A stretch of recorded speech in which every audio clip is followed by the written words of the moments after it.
No tšau, Tere, tere! no tere, kas mind on hästi näha, kuulda? Mhm. No väga meeldiv. No mis sa arvad, alustame siis? Alustame siis, ma panen endal natuke heli juurde. Mhm. Nii, mul on ka kõik korras. Nii, kõik, kes need tulid praegu, tere tulemast.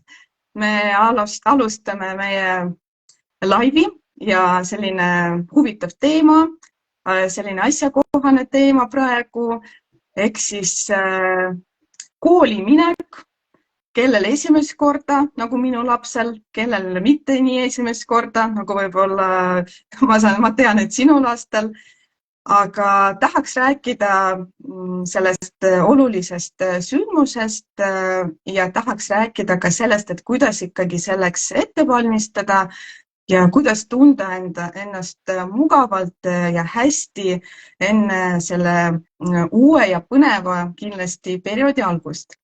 Ja miks see teema üldse mulle kuidagi nagu tekkis, sest minu laps läheb esimesse klassi ja me mehega ootame seda väga, et oleme nii elevil selle puhul, kuidagi tundub väga äge ja väga tore.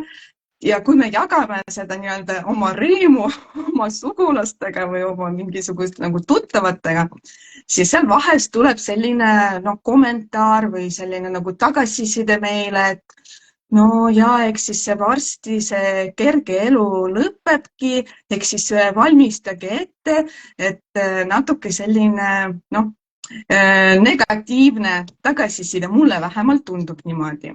Siinkohas ma tahaksingi ka teie käest küsida ja Tiina, ka sinu käest kindlasti ka tahaksin uurida, et kuidas teile tundub, kas kooliaeg, et millised emotsioonid see teil tekitab, kas see on pigem selline tore teie jaoks või on selline, et eks siis jälle tuleb see kooliaeg. Aga enne kui me alustame, Tiina, äkki teeme sellise lühikese tutvumisringi sinuga. Mina võin alustada ja siis sina võid jätkata, et need, kes on praegu meiega, et võib-olla nad ei tunne mind või ei tunne sind. Mina olen Valeria Siirand, selline algav coach, kes enne seda töötasin ma 17 aastat avalikus sektoris ja otsustasin oma endise tööandja juurest lahkuda ja otsustasin, et tahan aidata avalikus sektoris töötavad naisi, kes tunnevad ennast ummikus, kes tunnevad enda elus väsitavad seisakud ja mõnikord ei tea või ei oska sellest välja astuda. Nii, Tiina, räägi siis enda kohta. Ma kõigepealt kontrollin, et kas mind on ilusti kuulda? Ja, ilusti kuulda, ilusti näha, see on väga ilus lilleline taust. Tere siis kõigile, mina olen Tiina Kraus ja mina olen helgete hetkede looja. Ja helgeid hetki mina loon samamoodi nagu Valeria läbi coachingu, aga ühtlasi ka läbi fotograafia, et olen siis fotograafia coach ühes isingus. Ja kui me siis alustasime siin juba seda kooliteemalist vestlust, et siis minul on 2 poega. Üks neist on siis tänasel päeval 13 ja teine on 14, aga saab siin paari kuu jooksul 15. Ja meil on ka veidi selline elevust ja ühtlasi ärevust siin majas, sellepärast et noorem poiss läheb see aasta teise kooli ja teise klassi. Ehk et ta ei jätka enam selles koolis, kus ta varem oli, vaid vahetab kooli ja sellest siis lähtuvalt on justkui minu jaoks ka see aasta, see 1. september natukene erinev varasemast 7 aastast, kui nad on käinud nagu ühte kooliteed ja sama rada ja samade klassikaaslaste ja kõige sellega. Ja et mul on nagu väga põnev kuulda, Valeria, et sinu sõbrad ja kaaslased on kuidagi pigem tekitanud sinus tunde, et see kool on midagi, millega mingisugune etapp, no mingi etapp kindlasti lõpebki, aga et see etapp, mis lõppemas on, justkui oli parem kui see hilisem, mis nüüd tulemas on. Aga kuidas sa ennast nagu koged ise, kuidas sa ise vaatad seda teekonda, mis tunded sinu sees on? Aitäh küsimast, jah. Eks siis loomulikult ma natuke muretsen. Kindlasti mul on selline kerge muretsemine sees, et kuidas ikkagi minu lapsuke läheb nüüd kooli, et kuidas ta saab hakkama, aga iseenesest ma olen väga positiivselt nii-öelda meelestatud. Ma mäletan, et mulle endalegi väga meeldis tegelikult koolis käia. Ma mäletan seda aega, et mulle meeldis kuidagi õppida, kogu see asi mulle väga sobis iseenesest, et mulle meeldis, et on tunniplaan, on olemas konkreetsed õppeained, on olemas klassivennad, klassiõed ja mina iseenesest õppisin hästi, mul ei olnud probleemi ka mingisuguse enesekorraldamisega, enesedistsipliiniga, nii et mul on praegu võib-olla sellised natuke roosad prillid nagu nina ees, aga ma kuidagi tahan uskuda, mina tahan ikkagi suhtuda selle perioodi, et see on tegelikult väga mõnus, väga äge, väga oluline etapp ja see tekitas mul ka natuke võib-olla sellest nagu ärevust, kui ma saan aru, et mulle peegeldatakse või mulle püüakse kuidagi nagu selgeks teha, et kuule, aga ära ole nii naiivne, tegelikult ei ole seal nii kõik, ei ole seal kõik nii hästi, nagu sa endale nagu ette kujutad, et tegelikult tulevad need probleemid, et tegelikult sa pead kodutööd näiteks lapsega pead tegema või ma ei tea, pead teda näiteks kooli viima või pead pärast kuskile huviringidele nagu viima ja ma natuke seest nagu tunnen, et ei, ma ikkagi ma tahan suhtuda, et see on väga hea ja väga positiivne aeg ja seetõttu ma tahaksin sinuga ka sellest rääkida, et sul on juba kogemus, sinu lapsed juba lähevad mitte esimesse klassi, vaid nad on juba, ma saan aru, 6. ja 7. klassi lähevad. 7 ja 8. Ja, isegi niimoodi, et kui sa jagaksid minuga oma nii-öelda elutarkust, et milleks mina pean nagu valmis olema? Räägi palun. No tegelikult ma ütleksin niimoodi, et teatud mõttes sa ei saa olla mitte millekski valmis ja samas sa saad millekski valmis olla. Et iga lapsevanem tunneb oma last ja et see valmisolek sinul juba on, et sa tead, et ta saab selle kooli teega ise hakkama, et ta suudab minna kas siis jala või minu lapsed läksid kohe bussiga kooli, et neis on see piisav enesekindlus ja iseseisvus, et seda teha. Ja siis järgmine samm on nagu see, et ma ei tea, kas see selleks valmisolek kui selline, et kui palju sina otsustad panustada tema koolitöödesse või siis nagu kodus tehtavatesse koolitöödesse, et kas sa otsustad, et sa pidevalt kontrollid teda näiteks või sa vastupidi otsustad, et sa lased temal harjuda kogu selle koolis käimisega ja sa aitad ainult nii palju, et kui vajalik on. Ehk et mina valisin kohe algusest peale oma laste jaoks lihtsalt olemas olla ja anda teada, et ta minu käest võib tulla küsima.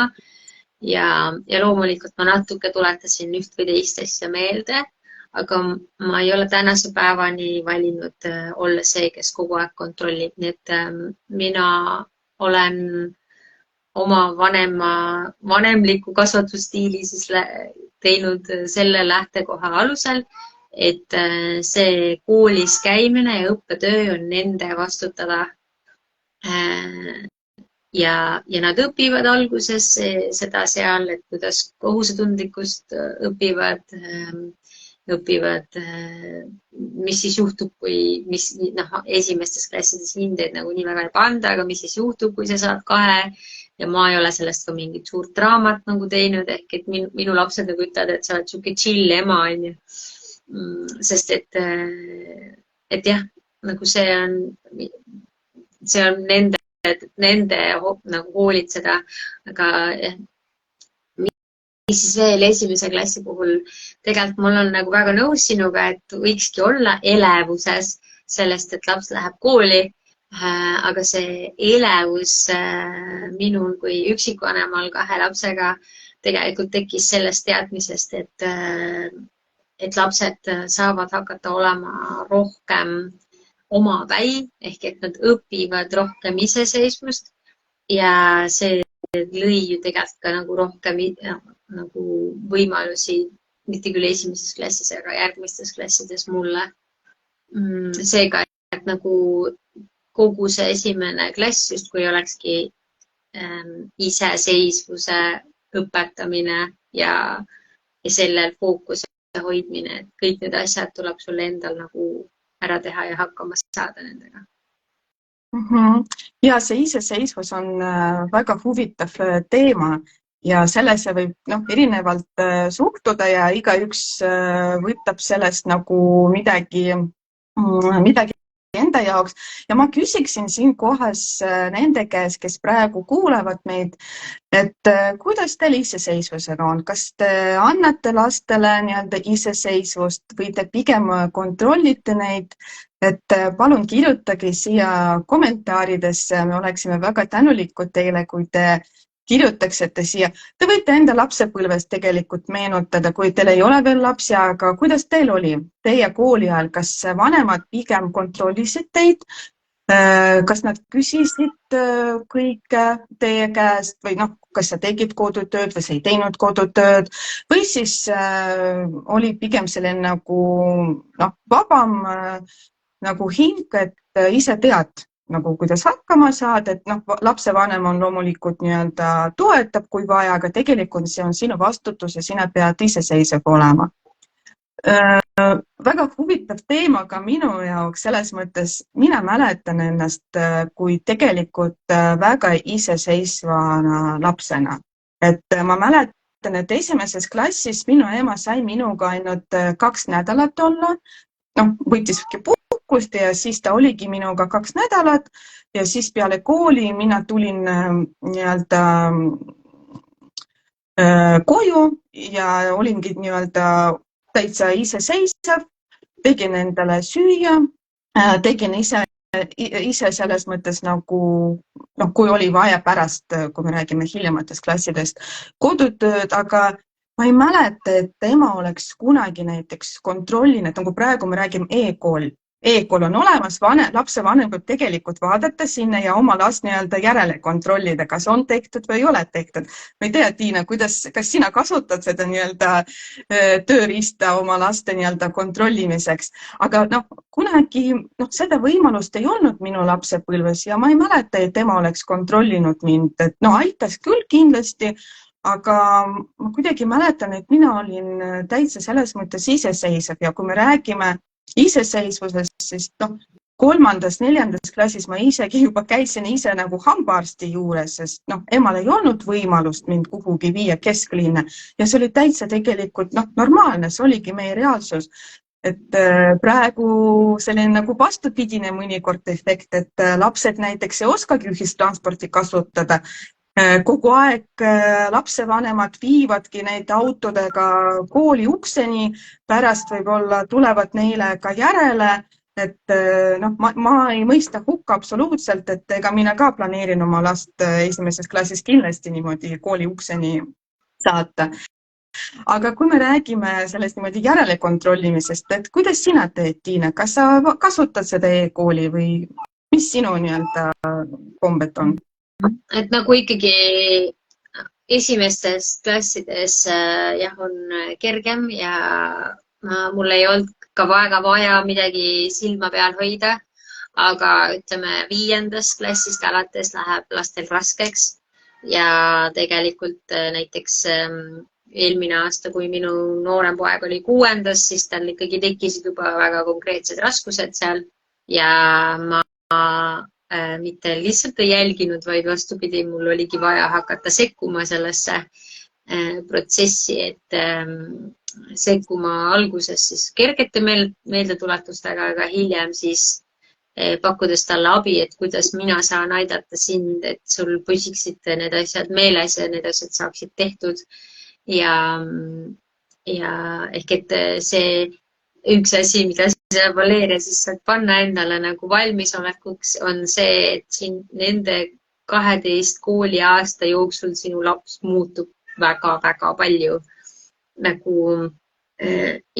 ja nagu kindlasti oled kuulnud ka seda, et väiksed lapsed, väiksed mured ja suured lapsed, suured mured on ju, et sellel on tõsi taga ja need esimeste klasside sellised õpetused, kuidas kooli saada ja kuidas korda hoida ja kuidas oma asju kaasas kanda, muutuvad nagu vanemates klassides sügavamateks, et seal on juba vaja järjel püsida, teistega sammu pidada ja omavahelised suhted ja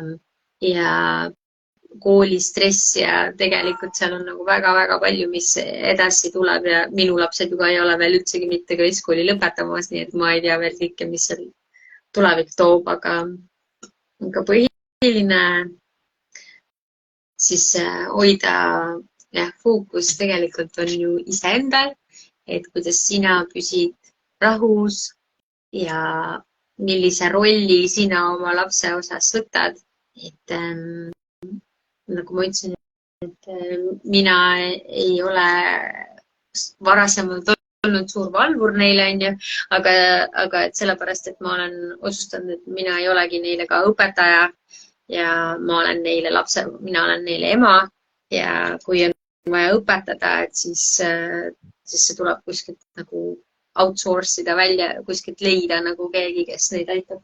Ma korraks vabandan, mu kass tahab välja, nii et ma korraks teen ukse lahti ja kohe tulen tagasi. Ja, okei.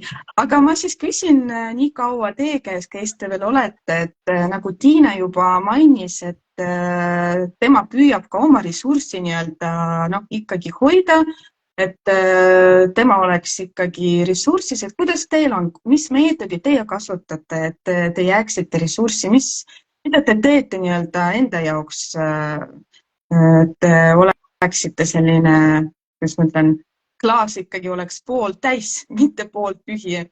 Aga mida sina, Tiina, teed selleks, et millised on sinu meetodid, mis aitavad, sa ise ütlesid, sa ikkagi oled selline chill ema, et mis on sinu saladus? Jaga palun minuga, ma tahan ka olla chill ema.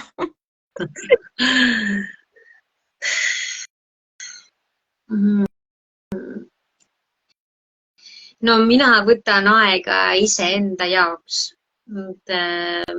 Mina märkan, et kõige tähtsam inimene minu elus olen mina ise ja kogu oma armastuse juures oma lastesse olen ikkagi mina kõige tähtsam.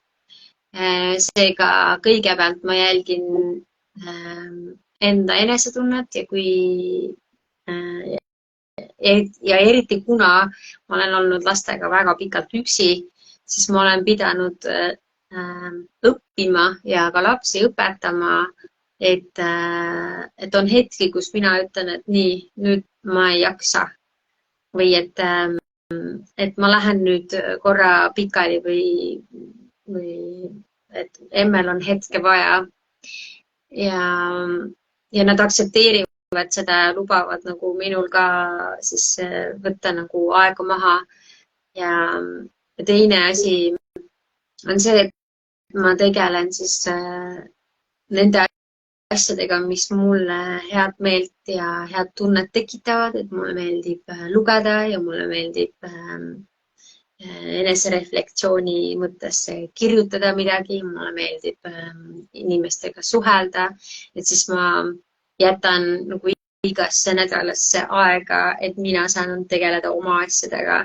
Seetõttu ma just olen väga tänulik, et see kooliaeg on peale hakanud juba ammu ka tegelikult on ju, aga et nagu see laste iseseisvus on võimaldanud ka minul rohkem ringi liikuda ja iseseisvam olla. Et jah, iseenese jälgimine.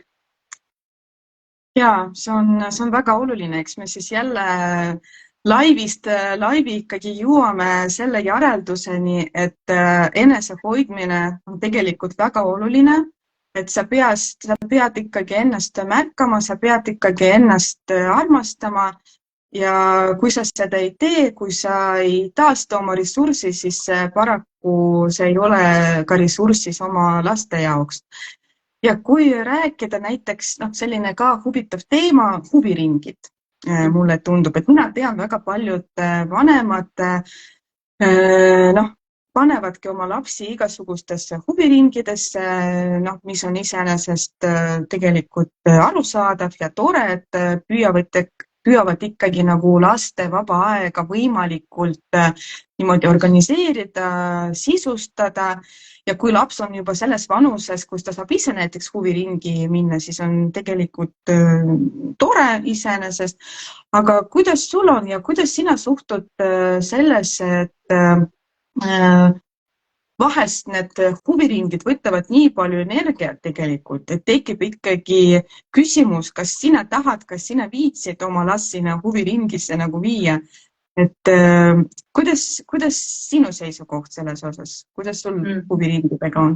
No ma näengi tegelikult ka seda, et lapsed on hästi erinevad, et mõned lapsed nagu küsivad 5 erinevat asja, et ta tahab käia ise, ta ise ütleb, et ta tahab käia nii mitmes kohas ja siis on teised lapsed, keda sa pead sinna sundima. Et nagu mina olen pigem oma lapsi pidanud sinna justkui nagu sundima, et peab valima vähemalt ühe ringi, kus sa käid või sporditegevuse ja mõnes mõttes tänasel päeval ma ütleksin, et mul on natuke kahju, et ma neid rohkem ei sundinud, sest et teismelistena nüüd ei taha enam üldse mitte midagi teha. Et nemad ei ole saanud seda pisikut, et sport on lahe või et mingi konkreetne hobi neid köidaks ja mul on sellest nagu väga kahju. Seega ma oleksin pigem nagu ise ka seda meelt, et kui tal on vähegi huvi, et nagu lähtuda sellest lapse huvist, siis seda ikkagi lubada erinevatesse kohtadesse. Aga jälle siin ma tulen ka, et sa ütlesid, et kas mina viitsin või jaksan või jõuan teda viia sinna, sest mina olen kogu aeg jälginud, et iga trenn ja huviring oleks nii, et mu laps saab sinna ise minna. Ehk kas see on siis midagi, mis toimub koolis, koolile väga lähedal, nii et minu panus sellesse kohale jõudmisesse oleks võimalikult väike, lihtsalt kuna ma olen üksi 2 lapsega ja täiskohaga tööl ja nii edasi olnud, et siis ma ei saanud nagu sellist varianti isegi mitte valida, et ma kuhugile neid väga viin. Aga loomulikult, kui laps oleks öelnud, et ma tahan väga tegeleda purjetamisega, mida mul siin ühed sõbrad teevad, et siis sinna lihtsalt kuidagi, kui sa ei ole otseselt ei ela mere ääres, siis sinna tuleb teda viia ikkagi. Nii et ma julgustan pigem valima ja lubama neid huviringe.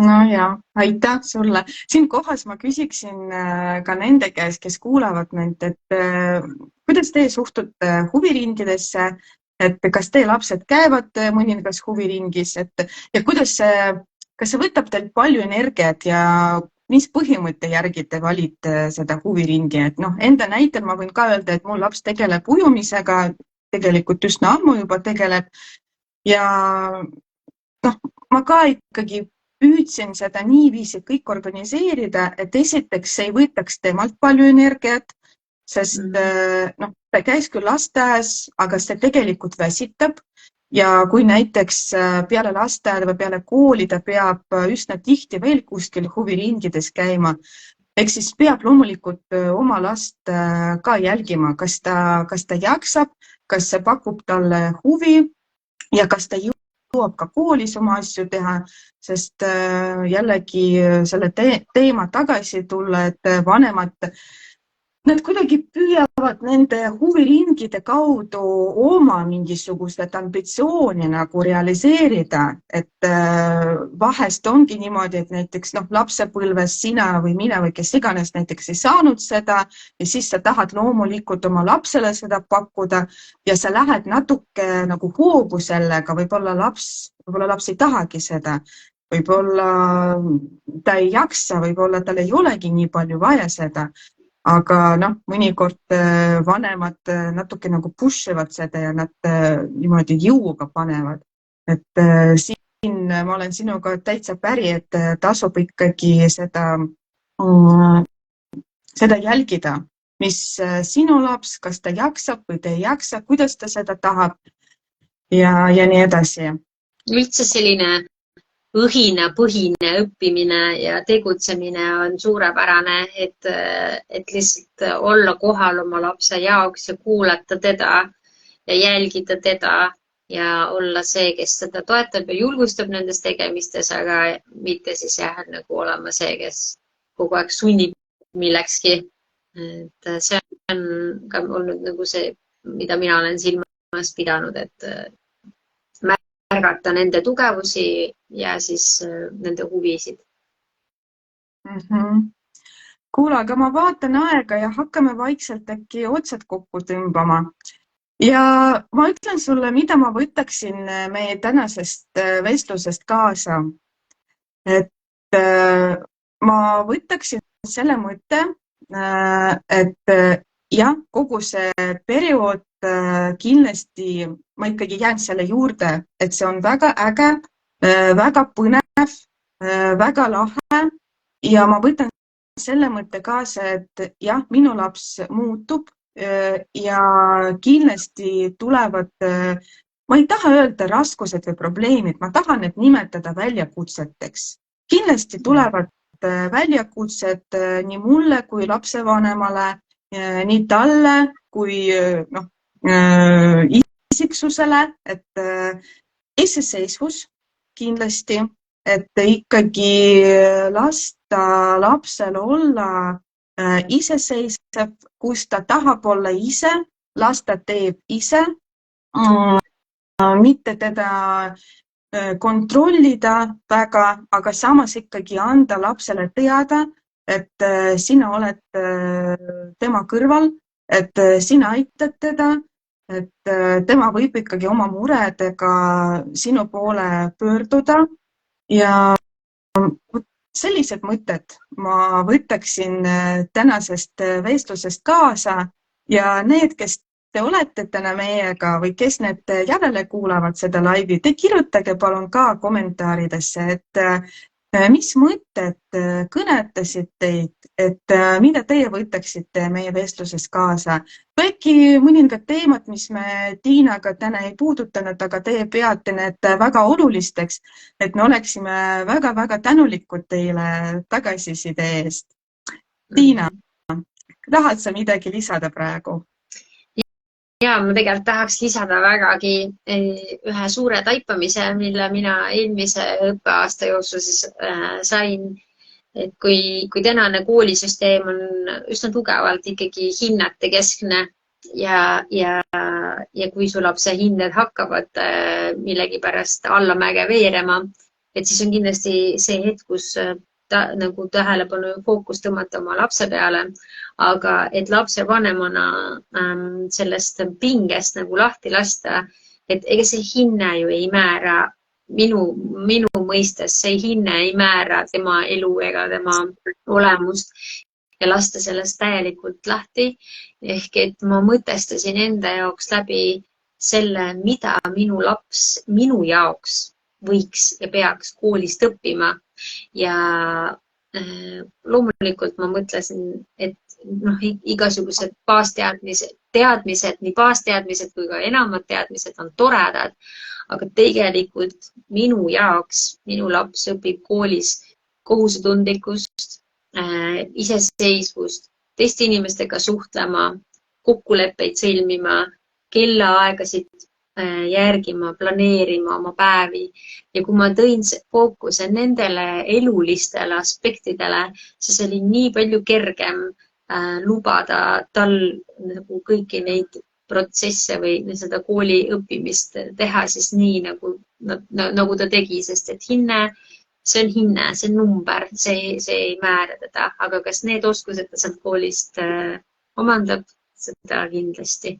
Nii et see kergendab siis nendel hetkedel võib-olla teie mõtlemist ka, kui koolis läheb raskemaks. Aitäh sulle! Väga väärtuslik jagamine oli minu jaoks praegu. Aitäh sulle, Tiina! Ja aitäh teile ka, kes te täna olite meiega. Loodame, et teile meeldis. Head õhtut teile ja mõnusat suve lõppu ja uue õppeaasta algust. Need, kes lähevad kooli, need, kes ei lähe. Nautige siis suve ja sügist ja ilusat õhtut. Ja, aga meil on ära ununenud üks väike loosimine, Valeria. Et mina pakun siis omalt poolt välja, et kõigi nende vahel, kes nüüd enne järgmist laivi, ehk et selle nädala jooksul siia laivi alla kommentaare jagavad, nende kõigi vahel loosin mina välja siis ühe coachingu sessiooni. Seega, kui sa kuuled seda praegu või kuuled seda järgi, siis ole hea ja kirjuta siia mõni taipamine või mõni kõlama jäänud lause siia video alla, et me teaksime, et sa oled siin kohal olnud ja ela meile kaasa. Seega ootan põnevusega, et mis sind siit videost kõnetas. Ja, aitäh sulle, Tiina! Aga siis lõpetame praeguseks, eks ju? Teeme nii. Ja, head aega! Nägemist!